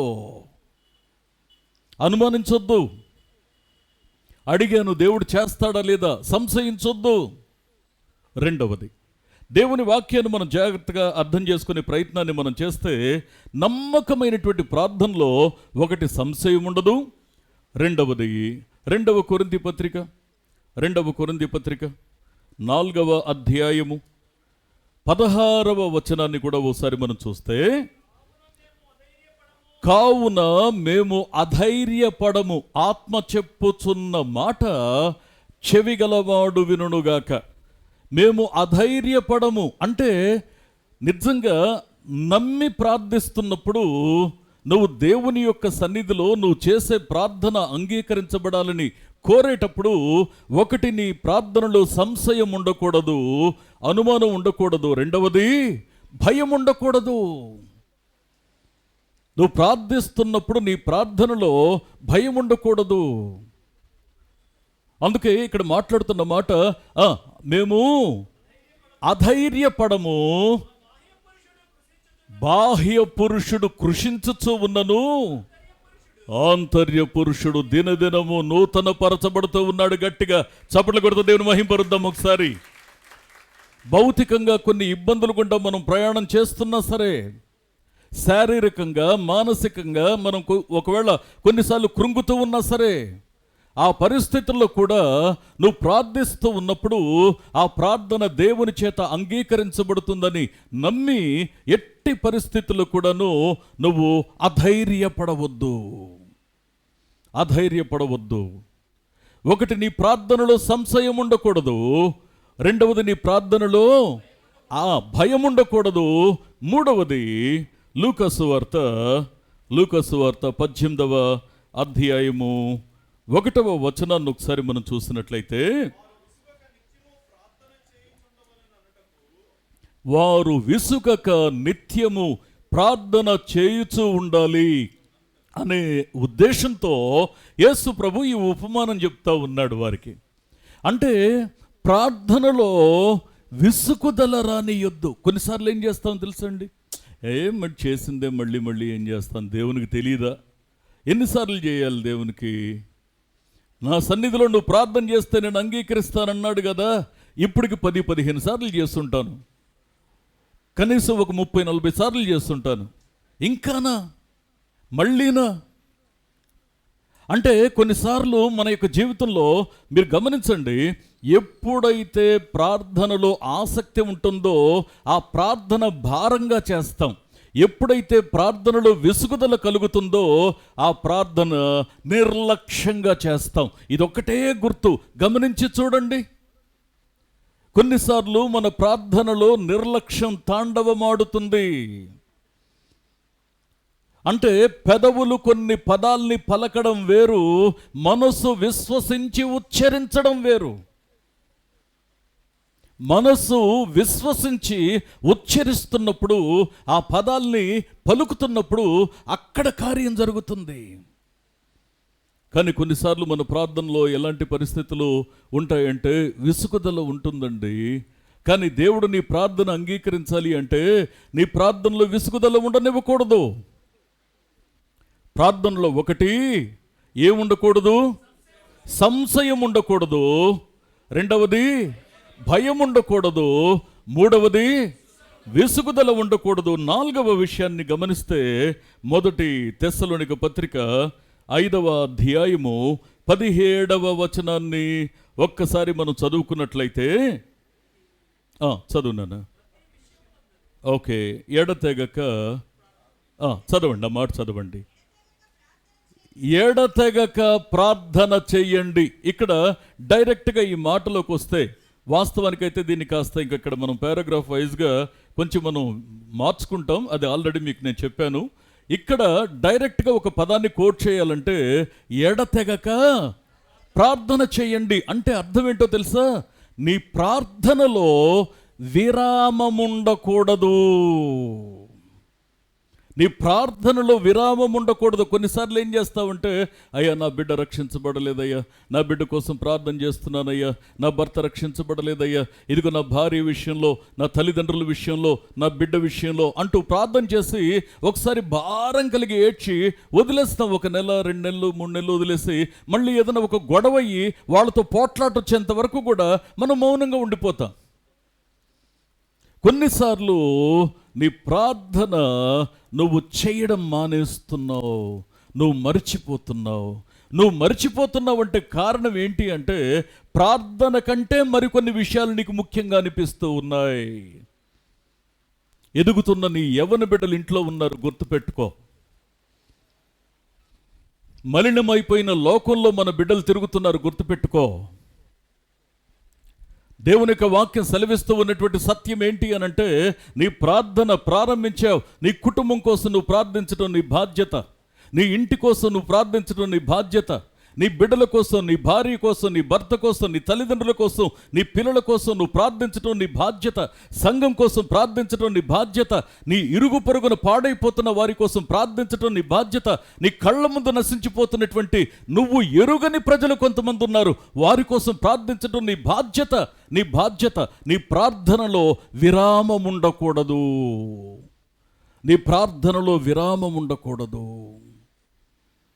ప్రియ స్నేహితులారా, దేవుని యొక్క వాక్యాన్ని మనం జాగ్రత్తగా అర్థం చేసుకుంటే, ఎందుకు నీ ప్రార్థనలో అలా విరామం ఇచ్చేస్తావు? ఎందుకు నీ ప్రార్థనలో గ్యాప్ ఇచ్చేస్తున్నావు? నీ ఆసక్తి చల్లారిపోయిందని నువ్వెందుకు గుర్తించడం లేదు? అందుకే దేవుని వాక్యాన్ని మనం జాగ్రత్తగా అర్థం చేసుకునే ప్రయత్నాన్ని మనం చేస్తే చాలాసార్లు మన యొక్క ఆత్మీయ జీవితంలో నిజంగా దేవుని కార్యాలు చూడలేకపోవడానికి గల కారణం ఏంటి అంటే, ఏమండి, పొయ్యి ఉంది కదా, అంతకుముందు కట్టెల పొయ్యిలు ఉండేగా మనకి. ఈ కట్టెల పొయ్యిలో ఒక పుల్ల పెట్టి దాన్ని అంటించి నేను ఒక గంటన్నర తర్వాత వచ్చి నేను ఇంకొక పుల్ల తీసుకొచ్చాను అనుకోండి, మళ్ళీ ఏం చేయాలి? అప్పుడు మళ్ళీ వెలిగించాలి. ఆ తర్వాత ఒక 2-3 అవర్స్ తర్వాత నేను వచ్చాననుకోండి, అప్పుడు మళ్ళీ తీసుకొచ్చి ఇంకో కట్టెను పెట్టి మళ్ళీ వెలిగించాలి. ఈలోపు పొయ్యి మీద పెట్టిన పదార్థం పాడైపోతుంది. జీవితాలు స్పాయిల్ అవ్వడానికి గల కారణం ఏంటి అంటే, అవసరమైన టైంలో నువ్వు అక్కడ ఏపుగా మంట పెట్టడంలా, నీ ప్రార్థన తీవ్రత చాలడం లేదు, నీ కన్నీటి ప్రార్థన చాలడం లేదు, నువ్వు పెనుగులాడి ప్రార్థించే ప్రార్థన చాలడం లేదు. ఒకప్పుడు ప్రార్థన చేశావు, ఒకప్పుడు కన్నీరు కార్చావు, ఒకప్పుడు పెనుగులాడావు, ఒకప్పుడు దేవుని హత్తుకున్నావు, దేవుని దగ్గర మొత్తుకున్నావు. ఈ రోజున నీ గుండెల్లో ఆ ప్రార్థన లేదు. దేవుని యొక్క సన్నిధిలో ప్రార్థించకుండా మౌనంగా ఉండిపోతున్నామంటే నీ జీవితం చల్లారిపోవడానికి, నీ కుటుంబం చల్లారిపోవడానికి నువ్వే కారణం, మనమే కారణం. అందుకే దేవుని యొక్క వాక్యం సెలవిస్తూ ఉన్నటువంటి సత్యం ఏంటి అనంటే, అయ్యా నీ ప్రార్థనలో విరామం ఉండకూడదు. అందుకే ఇక్కడ మాట్లాడతాడు. నెంబర్ 1, నీ ప్రార్థనలో ఏముండకూడదు?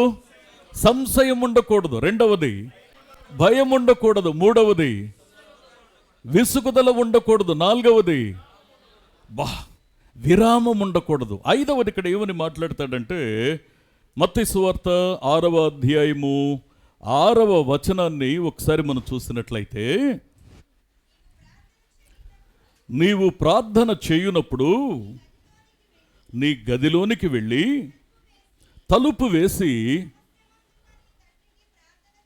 రహస్యమందున్న నీ తండ్రికి ప్రార్థన చేయుము, అప్పుడు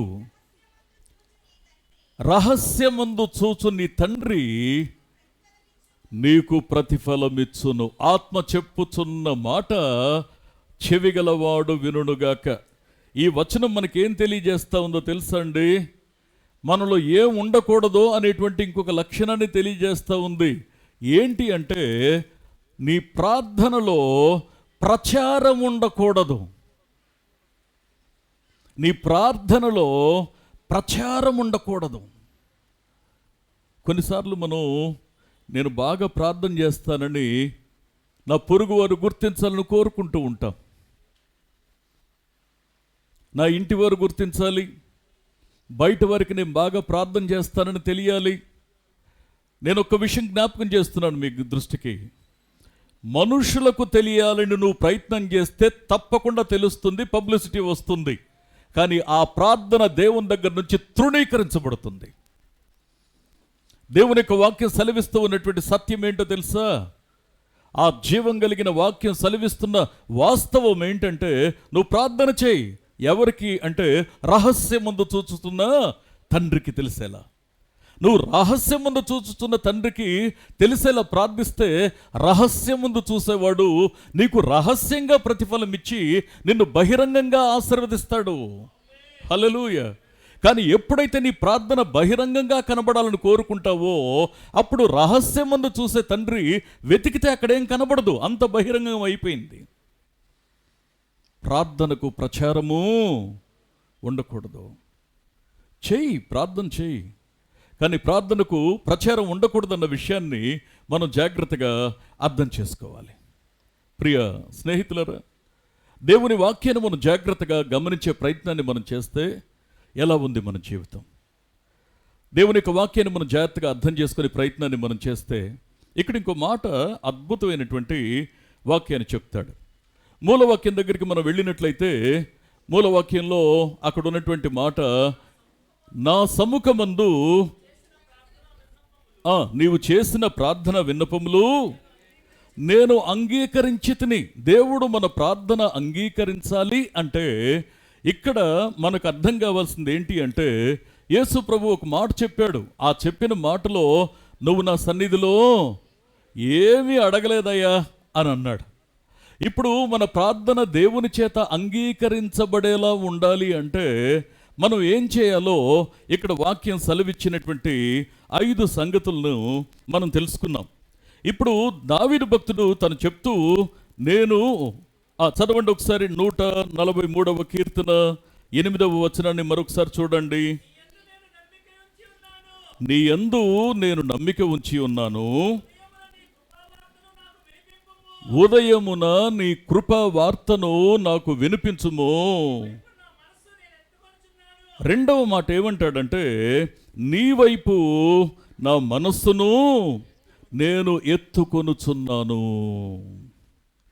ప్రార్థన చేసేటప్పుడు ఒకటి నమ్మి ప్రార్థించాలి, రెండవది ఏంటి అంటే హృదయాన్ని ఆయన తట్టు ఎత్తి ప్రార్థించాలి.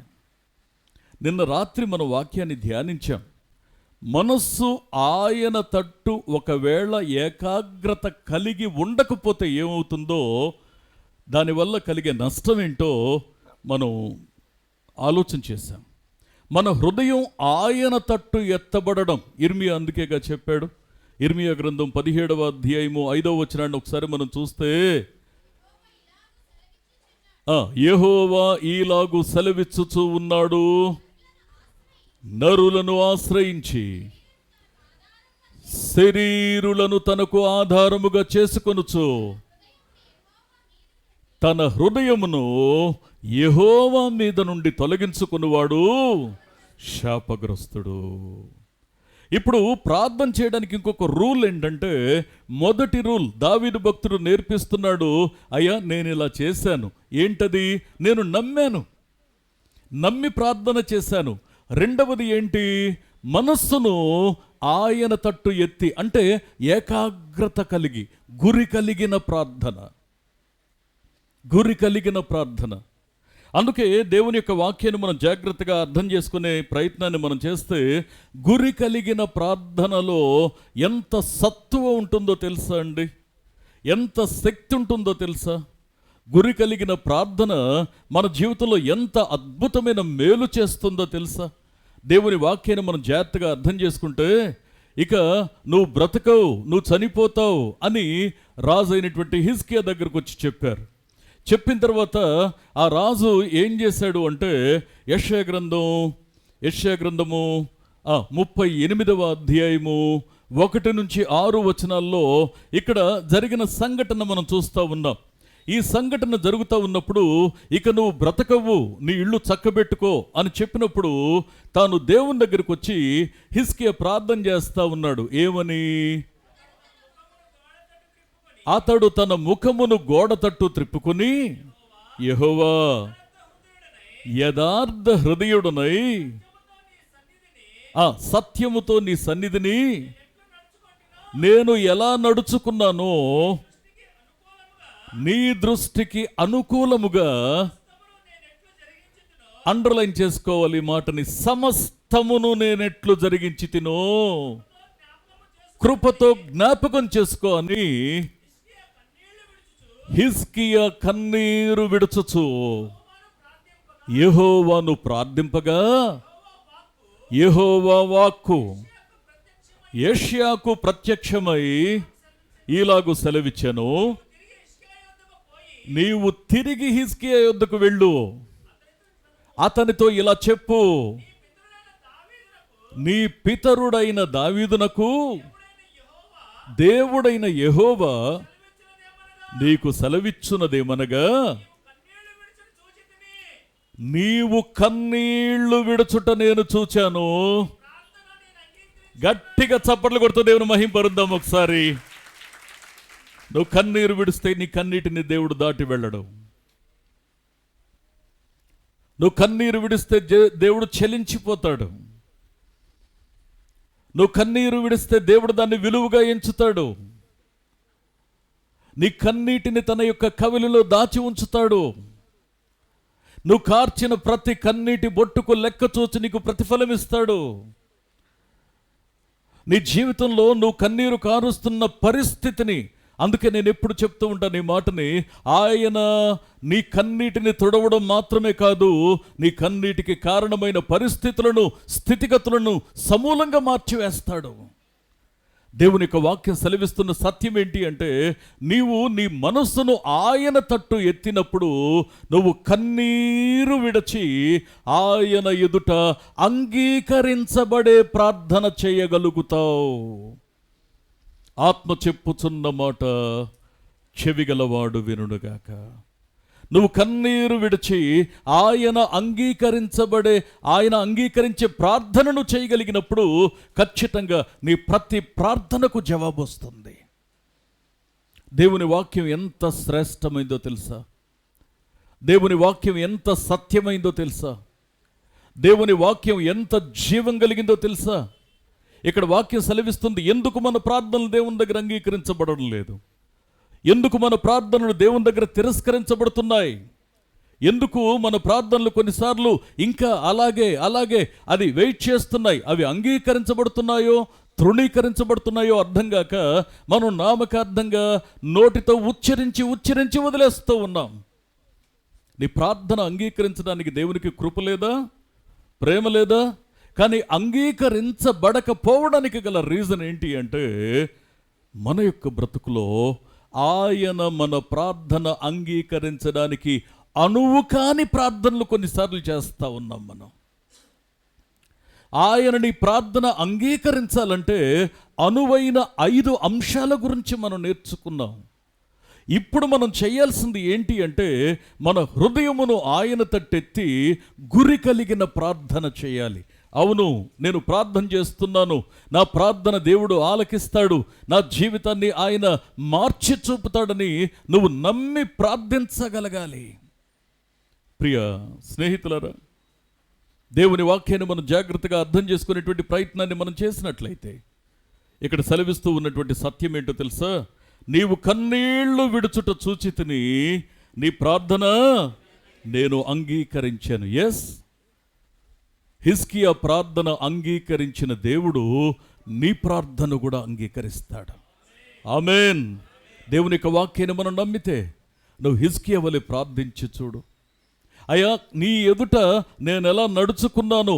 ప్రార్థించడానికి ముందు ఒక ప్రాముఖ్యమైన విషయం ఏంటి అంటే, మనలను మనం స్వపరీక్ష చేసుకొని దేవుని యొక్క సన్నిధిలో, నీ సన్నిధిలో నేను ఎలా నడిచానో అని దాన్ని పరీక్షించుకొని తర్వాత ప్రార్థించాలి. మనుషులం కదా, తెలుసో తెలియకో తప్పిదాలు జీవితంలో జరిగితే మనలను మనమే విమర్శించుకొనిన ఎడల తీర్పు పొందకపోదుము. నిన్న రాత్రి మీరు మిస్ అయ్యారండి.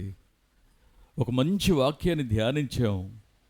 నిజంగా మనం ఈరోజు రక్షించబడేలా స్థిరంగా కూర్చున్నామంటే అది అనుగ్రహించబడిన కృప, వరము, అంతే. ఆ వరమే ఇలా మనల్ని క్షేమంగా ఉంచింది. అందుకే దేవుని యొక్క వాక్యాన్ని మనం జాగ్రత్తగా అర్థం చేసుకునేటువంటి ప్రయత్నాన్ని మనం చేస్తే, ఇక్కడ మాట్లాడుతున్నాడు మరి ఒక మాటని. 2వ దినవృత్తాంతాల గ్రంథము 30వ అధ్యాయము 20వ వచనాన్ని కూడా ఒకసారి మనం చూసినట్లయితే,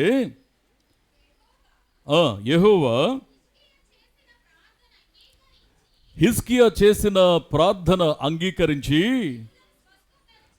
జనులను స్వస్థపరచను. గట్టిగా చప్పట్లు కొడుతూ దేవుని మహింపరుద్దామండి ఒకసారి. దేవుని యొక్క వాక్యం సెలవిస్తున్న సత్యం ఏంటో తెలుసా? నువ్వు చేయవలసిన ప్రార్థనలు ఉన్నాయి. ఇంకా ఆత్మీయంగా స్వస్థత పొందని వారు ఉన్నారు, మానసికంగా స్వస్థత పొందని వారు ఉన్నారు, ఆలోచన పరంగా స్వస్థత పొందని వారు ఉన్నారు, శారీరకంగా స్వస్థత పొందని వారు ఉన్నారు. నువ్వు ప్రార్థించడానికి ఒకవేళ నడుం కట్టుకుంటే, నువ్వు ఏకాగ్రత కలిగి, గురి కలిగి ఒకవేళ దేవుని సన్నిధిలో ప్రార్థిస్తే ఎంతోమంది జీవితాలు బాగుపడతాయి. తగినంత ప్రార్థన నువ్వు నేను చేయలేకపోతున్నాం. తగినంత ప్రార్థన దేవుని యొక్క సన్నిధిలో మనం చేసే విషయంలో ఫెయిల్ అవుతున్నాం. దేవుని సన్నిధిలో ఎలా ప్రార్థించాలంటే, ఇక్కడ ఆయన దృష్టికి అంగీకృతం కాని ప్రార్థన కాదు, ఆయన చేత అంగీకరించబడే ప్రార్థన చేయాలి. 3వది, ఆయన మీద గురి నిలిపి ప్రార్థన చేయాలి. హిజ్కియా తాను ప్రార్థన చేశాడు, గురి నిలిపి తాను స్వస్థత పొందుకున్నాడు, మరణాన్ని అధిగమించగలిగాడు. హిజ్కియా నమ్మి గురి నిలిపి ప్రార్థించాడు, ఇతరుల జనుల యొక్క జీవితంలో స్వస్థత కలగడాన్ని ఇక్కడ మనం చూస్తూ ఉన్నాం. ఈరోజు నువ్వు ప్రార్థించగలిగితే ఎంతమంది జీవితాలు మారుతాయో తెలుసా? పాపపు గాయాలున్నాయి జీవితాలలో, వ్యసనాల అస్వస్థత ఉంది ప్రజల జీవితంలో. నువ్వు ప్రార్థిస్తే ఎంతోమంది జీవితాలు బాగుపడతాయి, ఎంతోమంది మార్పు చెందుతారు, ఎంతోమంది కన్నీటితో దేవుని సన్నిధికి వస్తారు, ఎంతోమంది దేవునితో మరి స్నేహం చేస్తారు. నువ్వు ప్రార్థించాలి, నువ్వు ప్రార్థించాలి, నువ్వు ప్రార్థించాలి. దేవుని యొక్క వాక్యం సెలవిస్తూ ఉన్నటువంటి సత్యం ఏంటి అనంటే, నిజంగా చూడండి, కొన్నిసార్లు మోషే ప్రార్థన చేసినప్పుడు చూద్దాం, వచనాన్ని కూడా చూద్దాం. నిర్గమకాండము 14వ అధ్యాయము 21వ వచనాన్ని ఒకసారి మనం చూసినట్లయితే,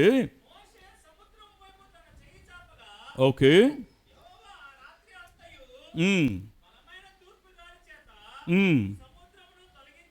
ఓకే,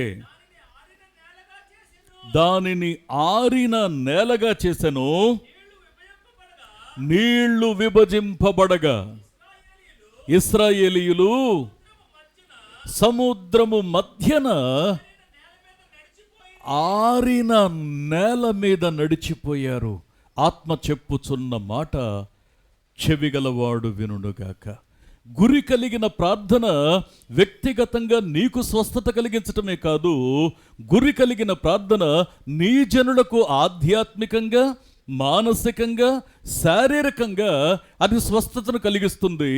అంత మాత్రమే కాదు, ఇక్కడ మోషే గురి కలిగి దేవుడు చెప్పాడు, నీ చేయి చాచు అని అన్నాడు. ఆ చేతిని చాచిన వెంటనే ఇంకా ఇశ్రాయేలీలు ఎటు వెళ్ళిపోవాలో తెలియదు, ఎటు వెళ్ళాలో తెలియని మరి పరిస్థితుల్లో ఉన్నారు.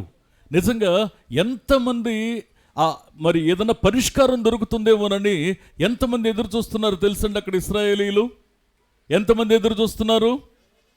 ఏమండి? అవునండి, కరెక్ట్ అండి. కరెక్టే. చాలామంది ఏమంటారంటే 6 లక్షల మంది అంటారు. అది తప్పది. 6,03,550 మంది అక్కడ ఆ కాల్బలం అంటే కత్తి పట్టి యుద్ధం చేయగలిగిన వారు. అయితే వారికి వయసు మీరిపోయి, యుద్ధం చేసే వయసు మీరిపోయిన వారు, యుద్ధం చేసేంత వయసు రానివారు, ఇంకా స్త్రీలు, మరి వృద్ధులు, ఇంకా అనేక మంది ఉన్నారు. అందరూ కలిపితే దాదాపు ఒక 20 లక్షల మంది అక్కడ ఎదురు చూస్తున్నారు. వారికి ఒక త్రోవ కావాలి. 20 లక్షల మంది ఒకవైపు అనుమానంతో నింపబడి ఉంటే, మోషే ఒక్కడే గురి కలిగిన విశ్వాసంతో, నువ్వు చేయి చాచు, నేను ఒక కార్యం చేస్తాను. అయ్యా, నేను చేయి చాచిన తర్వాత నువ్వేం చేస్తావు అడగలేదు. చెయ్యి చాచమన్నావు, ఇప్పుడు వెనకాల వీళ్ళందరూ ఉన్నారు, ప్రక్కన శత్రువులు తరుముకొస్తున్నారు. ఈ పరిస్థితుల్లో నేను చేయి చాచితే ఏం జరుగుతుంది? సంశయించలేదు. చాచు చెయ్యి అన్నాడు, చాచేశాడు. ఆ రాత్రంతా కూడాను సముద్రాన్ని పాయలు చేసి మరి ఇశ్రాయేలు ప్రజలందరినీ ఆరిన నేలను, అర్థం ఉందండి, అక్కడ నీటి మడుగు ఎక్కడ, సముద్రము ఆ అడుగు భాగం ఎక్కడ, అది ఆరిన నేలగా అంటే అక్కడ కూడా వాళ్ళ కాళ్ళు ఇరుక్కుపోకుండా దేవుడు పరిష్కారం ఇస్తే అట్లాగే ఉంటుందండి. హల్లెలూయా. ఎట్టి పరిస్థితుల్లో మళ్ళీ దేవుడిచ్చిన పరిష్కారంలో మధ్యలో కూరుకుపోవడం, మధ్యలో జారిపోవడం, మధ్యలో పడిపోవడం, ఇటువంటి పరిస్థితులు దేవుడు కలగనివ్వడు. దేవుని యొక్క కృప ఆరిన నేల మీద వాళ్ళందరూ అద్దరికి చేరేంత వరకు కూడా ఒక్క శత్రువును కూడా దగ్గరికి రానిలేదు. వీళ్ళు లెక్కలేసుకోలా. మీరు చూడండి, మోషే కూర్చొని ఒడ్డును కూర్చొని లెక్కలేలా. వాళ్ళు వస్తూ ఉన్నారు, మరి వీళ్ళు ఇటు దాటుతూ ఉన్నారు. వీళ్ళు దాటడానికి ఇంత టైం పడితే వాళ్ళు రావడానికి ఇవేమి లెక్క చేయలా. దేవుని మీద గురి నిలిపాడు. సంరక్షిస్తే నువ్వే సంరక్షించాలి. అప్పుడే ఒక మాట మాట్లాడతాడు, యుద్ధము. హల్లెలూయా. దేవుడు మన పక్షంగా ఆయన యుద్ధం చేస్తాడని అక్కడ నమ్మి ఇశ్రాయేలుతో మాట్లాడినటువంటి వాడు ఇప్పుడు నమ్ముతున్నాడు. ఆ చేయి చాచగానే నీళ్లు 2 భాగాలుగా. నేను ఒక మాట చెప్పనా, నీ ఆత్మీయుల జీవితంలో, నీ బిడ్డల జీవితంలో, నీ భర్త జీవితంలో, నీ భార్య జీవితంలో, నీ తల్లిదండ్రుల జీవితంలో ఇంకా పరిష్కరించబడని సమస్యలు వెక్కిరిస్తూ ఉంటే, ఈ పరిస్థితుల్లో నువ్వు నమ్మి గనక దేవుని మీద ఏకాగ్రత నిలిపి ఒకవేళ నీ చెయ్యి చాచగలిగితే, దేవుని ఎదుట చేతులు చాచడం అంటే సరెండర్ అయిపోవడం అంతే. నువ్వు చేతులు చాచడం అంటే సరెండర్ అయిపోవడం. ఒకవేళ నువ్వు దేవుని మీద గురి నిలిపి నీ చేతులు చాచినట్లయితే దేవుడు ఆశ్చర్యకరమైనటువంటి కార్యాన్ని నీ బ్రతుకులో జరిగించి ఆయన సముద్రాన్ని పాయలు చేసినట్లు నీ సమస్యల మొత్తాన్ని ఆయన పాయలు చేసి నిన్ను అద్దరికి క్షేమంగా చేరుస్తాడు. దేవుని యొక్క వాక్యం సెలవిస్తున్న సత్యం. అందుకే మనం చేయాల్సింది ఏంటి అంటే, నేను చేస్తే ప్రార్థన దేవుడు అంగీకరించటం లేదేంటి అని కాదు ఆలోచించాల్సింది. ఒకటి, దేవా నా ప్రార్థన నీకు అంగీకృతంగా ఉందా లేదా. పాయింట్ నెంబర్ 1, నేను నీకు అంగీకారంగా ఉండేలా నేను ఎలా ప్రార్థన చేయాలి. Point number 2. పాయింట్ నెంబర్ 3 ఏంటి అంటే, నేను ప్రార్థన చేస్తున్నప్పుడు నా మనస్సును నీ తట్టు ఎత్తి నేను ప్రార్థించగలుగుతున్నానా. అందుకే దేవుని యొక్క వాక్యాన్ని మనం జాగ్రత్తగా అర్థం చేసుకునేటువంటి ప్రయత్నాన్ని మనం చేస్తే ఇక్కడ సెలవిస్తున్నటువంటి సత్యం ఏంటో తెలుసా? జాగ్రత్తగా వినండి. దేవుని మీద గురి నిలిపి చేసే ప్రార్థనకి అంతటి ప్రభావం ఉంటుంది. ఈరోజు నేను ఒక మాట దీంతో పాటు మోషే మనకు బాగా పరిచయమైన భాగాన్ని మీ గమనానికి తెస్తాను. అదే నిర్గమకాండం 17వ అధ్యాయము 11వ వచనాన్ని కూడా ఒకసారి మనం చదివినట్లయితే, మోషే తన చెయ్యి పైకెత్తినప్పుడు ఇశ్రాయేలీయులు గెలిచిరి. మోషే తన చెయ్యి దింపినప్పుడు అమాలేకీయులు గెలిచిరి. ఆత్మ చెప్పుచున్న మాట చెవిగలవాడు వినుడుగాక. నీ చేతులు పైకెత్తితే నువ్వు గెలుస్తావు, నువ్వు నీ వారిని గెలిపించగలుగుతావు. గట్టిగా చప్పట్లు కొడుతూ దేవుని మహింపరుద్దాం ఒకసారి. నీ వారి విజయం నీ చేతుల్లో ఉంది, నీకు తెలుసా? వడలిపోయిన చేతులు మళ్ళీ నువ్వు పైకెత్తాలి. చల్లారినటువంటి ప్రార్థనాత్మ తిరిగి ఉజ్జీవించబడాలి. దేవుని సన్నిధిలో ప్రార్థించడానికి మళ్ళీ తిరిగి పెనుగులాడాలి. దేవుని యొక్క పాదాల దగ్గర మళ్ళీ బతిమాలగలగాలి. ఆయన దగ్గర మొరపెట్టగలగాలి. ఆయన చేత అంగీకరించబడే ప్రార్థన నువ్వు నేను చేయగలగాలి. నేను వేదంతో ప్రశ్న అడగనా? వేదంతో ఒక ప్రశ్న అడగనా? నీ మొదటి ప్రార్థన ఎక్కడ? నీ మొదటి కన్నీరు ఎక్కడ? నీ మొదటి విశ్వాసం ఎక్కడ? నీ మొదటి పశ్చాత్తాపం ఎక్కడ? మొదట నువ్వు లోబడినటువంటి ఆ మనసు ఎక్కడ? దేవుని యొక్క సన్నిధిలో ఒక్కసారి మనలను మనం పరీక్షించుకున్నట్లయితే నిజంగా దేవుని సన్నిధిలో మనం ఎట్లా ఉన్నామో ఒక్కసారి ఆలోచించి మనం చూడగలిగితే నిజంగా ఇప్పటికిప్పుడు నువ్వు నేను ప్రార్థన చేస్తే దేవుడు అంగీకరించడానికి అనువుగా మన ప్రార్థనా స్థితి ఉందా? మనం దేవుని చేత అంగీకరించబడడానికి అనువుగా నిలుస్తున్నామా? ప్రియ దేవుని బిడ్డలారా, నీ చేతులు నువ్వు పైకే ఎత్తాలి. నీ చేతులు నువ్వు ముందుకు చాచాలి. నువ్వు దేవుని ఎదుట యథార్థమైన మనసుతో ప్రార్థించాలి. నువ్వు నీ దేవుని ఎదుట ఆయన నీ కన్నీటిని చూసేలా, నీ యొక్క ప్రార్థనను అంగీకరించేలా, నీ ప్రార్థన యొక్క ఆ యొక్క విలువ, ఆ యొక్క ఆ పరిమళ సువాసన అది ఎగసిపడాలి. దేవుని వాక్యాన్ని మనం జాగ్రత్తగా అర్థం చేసుకునేటువంటి ప్రయత్నాన్ని మనం చేస్తే దేవుడు ఒక మాట అంటున్నాడు, అయ్యా నా సముఖమందు నువ్వు చేసిన ప్రార్థన. చదవండి మూలవాక్యాన్ని మళ్ళీ ఒకసారి. మొదటి రాజుల గ్రంథము 9వ అధ్యాయం 3వ వచనాన్ని ఒకసారి మనం చూస్తే,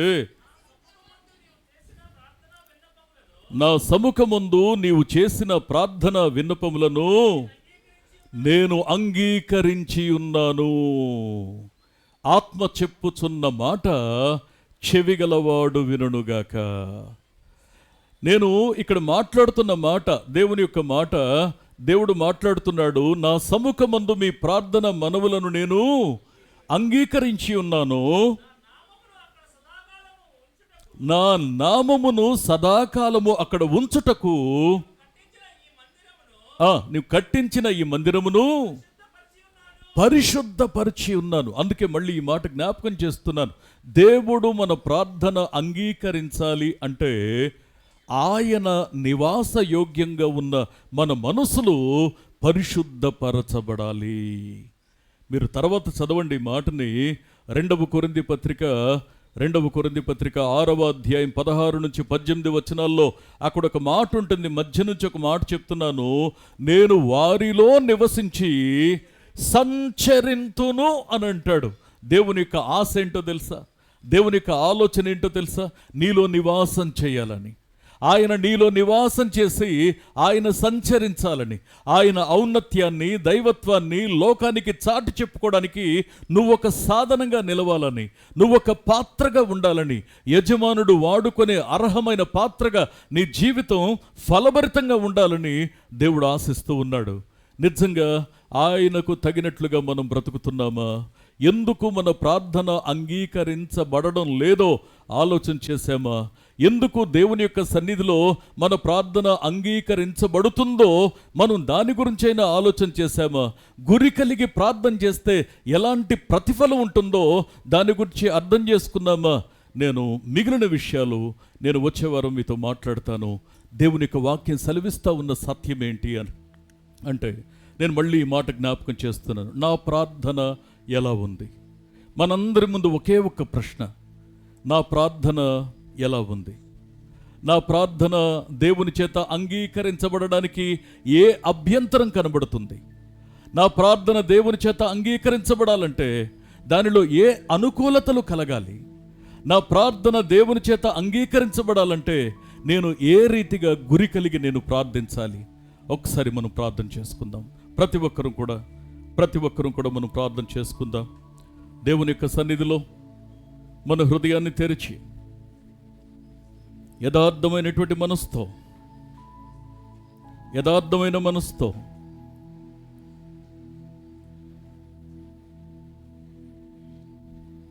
ఒకసారి మనం ప్రార్థన చేసుకుందాం. ఎందుకు మన ప్రార్థనలు దేవుని చేత అంగీకరించబడడం లేదు? మన ప్రార్థన దేవుని చేత అంగీకరించబడాలి అంటే మన జీవితంలో ఏముండాలి? మన ప్రార్థన దేవునికి అంగీకృతంగా ఉండాలి అంటే అది ఎలా ఉండాలి? ఒకసారి మనం ప్రార్థన చేసుకుందాం.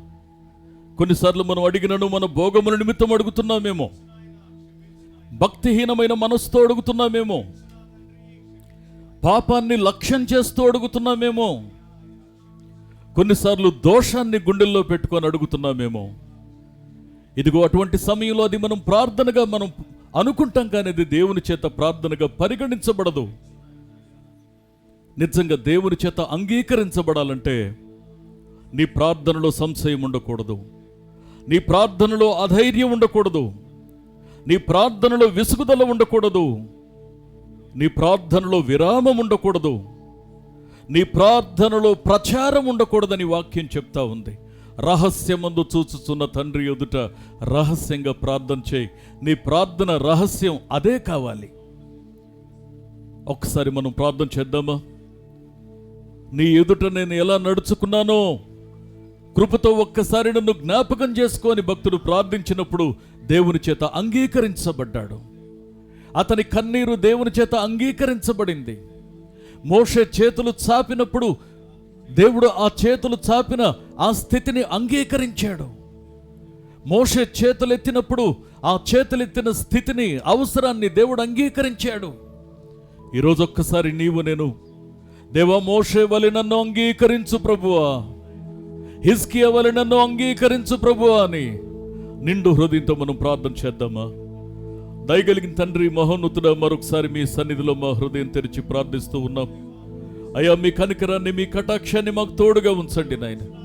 నీ వాక్యం ద్వారా మీరు మాతో మాట్లాడిన ప్రతి శ్రేష్టమైన మాటలకే మీకు వందనాలు చెల్లించుకుంటున్నాం.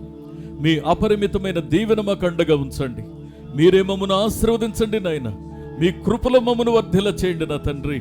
అయ్యా, కొన్నిసార్లు నా తండ్రి మా ప్రార్థన దేవుడు అంగీకరించడం లేదని నీ మీద కష్టం పెట్టుకుంటున్నాం, కానీ అయ్యా దిద్దుకోవలసింది మేము, సరిచూసుకోవలసింది మేము, సరిచేసుకోవలసింది మేమే కదా ప్రభువా. అయ్యా, నీ వాక్యం ద్వారా హెచ్చరించినందుకు నీకు స్తోత్రాలు చెల్లిస్తూ ఉన్నాం మా ప్రభువా. అయ్యా, సంశయము లేని ప్రార్థన, అయాత్రనైన భయము లేని ప్రార్థన నీ సన్నిధిలో ఎలా చెయ్యాలో మాకు నేర్పించమని నీ పాదాలు పట్టుకుంటున్నాం మా ప్రభు. అయ్యా, మీరే కనికరించండి నా తండ్రి. అయ్యా, హిజ్కియా వలె, అయాత్రనైన మోషే వలె నీ చేత అంగీకరించబడే ప్రార్థన చేయుదుముగాక. నీ సన్నిధిలో నమ్మకస్తుల మగుదుముగాక. నీ సన్నిధిలో పెనుగులాడి ప్రార్థించదుముగాక. అయ్యా, మీ కృప కలిగిన చేతులకు మమ్మల్ని అప్పగించుకుంటున్నా తండ్రి. ఇంకా నా తండ్రి, వచ్చేవారు మరిన్ని విషయాలు వినడానికి మా హృదయాన్ని సిద్ధం చేసుకొని నీ పాదాల దగ్గరికి రావడానికి సహాయం చేయమని, దీవించమని, ఆశీర్వదించమని, మీ కృపలో మమ్మను వర్ధిల్ల చేయమని నీ పాదాలు పట్టుకుంటూ యేసు క్రీస్తు నమ్మదగిన నామమున, శక్తిగల నామమున ప్రార్థించి వేడుకొనుచున్నాం మా పరమ తండ్రి. Amen, amen, amen. యేసుక్రీస్తు నామములో మీ అందరికీ వందనాలు. ఒక పాట పాడుతుండగా దేవునికి కానుక సమర్పణ.